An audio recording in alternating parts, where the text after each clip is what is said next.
ભાજપના નેતા એવા સ્મૃતિ ઈરાનીના તેવર હમણાં થોડા બદલાયેલા નજર આવી રહ્યા છે. કાફી બદલે સે નજર આ રહે સ્મૃતિ ઈરાની.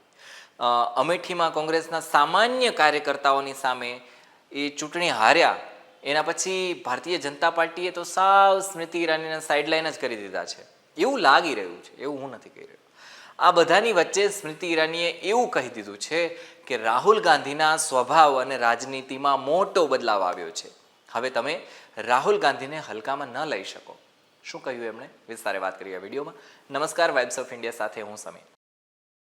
એક પોડકાસ્ટમાં સ્મૃતિ ઈરાનીએ રાહુલ ગાંધી વિશે સવાલનો જવાબ આપ્યો હતો, જેના જવાબમાં સ્મૃતિ ઈરાનીએ ભારતીય જનતા પાર્ટીને સાવચેત કરી દીધી હતી અને એમણે કહ્યું હતું કે તમે નોટિસ કરશો ને તો તમને ખબર પડશે કે જ્યારે જાતિની વાત આવે ને તો એ રાજનીતિમાં રાહુલ ગાંધી બહુ ધ્યાનથી પોતાની વાત છે રાખી રહ્યા છે. રાહુલ ગાંધી ટી શર્ટ પહેરે છે એટલે એ જાણે છે કે ટી શર્ટનો યુવાનો સાથે, યુવા પેઢી સાથે શું ખાસ સંબંધ છે. ભાજપને સચેત કરતા સ્મૃતિ ઈરાનીએ એવું પણ કહ્યું હતું કે આપણે કોઈ પણ ગેરસમજમાં ન રહેવું જોઈએ કે રાહુલ ગાંધી છે કંઈ પણ કરશે તો આપણે ધ્યાન ન દઈએ, કોઈ પણ પગલું ભરે એ સાચું છે, ખોટું છે, બાલિશ છે કે શું છે. હવે રાહુલ ગાંધી અલગ રાજનીતિ કરી રહ્યા છે એટલે આપણે બહુ ધ્યાન રાખવું પડશે.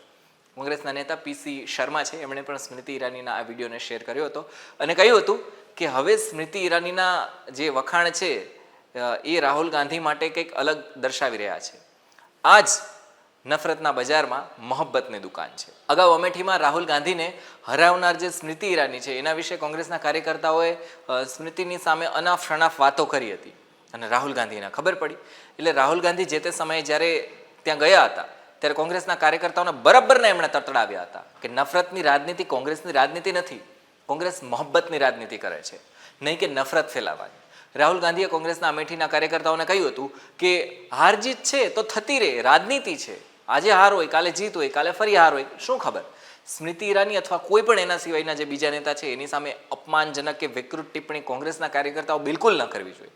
આપણે કોંગ્રેસ છીએ, આપણે પણ જો એમના જેવું કરવા લાગીએ તો પછી ભાજપમાં અને કોંગ્રેસમાં ફેર શું રહે. આ વાતો રાહુલ ગાંધીએ કરી હતી. જો કે સ્મૃતિ ઈરાનીના આ રાહુલ ગાંધી વિશેના ટિપ્પણી પર તમારું શું કહેવું છે અમને કમેન્ટમાં લખી અને જણાવો. અને તમને શું રાહુલ ગાંધીમાં કોઈ બદલાવો છે અલગ, અજીબ અને એ પણ સકારાત્મક નજર આવી રહ્યા છે કે નથી આવી રહ્યા એ પણ અમને બિલકુલમાં કમેન્ટમાં જણાવજો. ધન્યવાદ.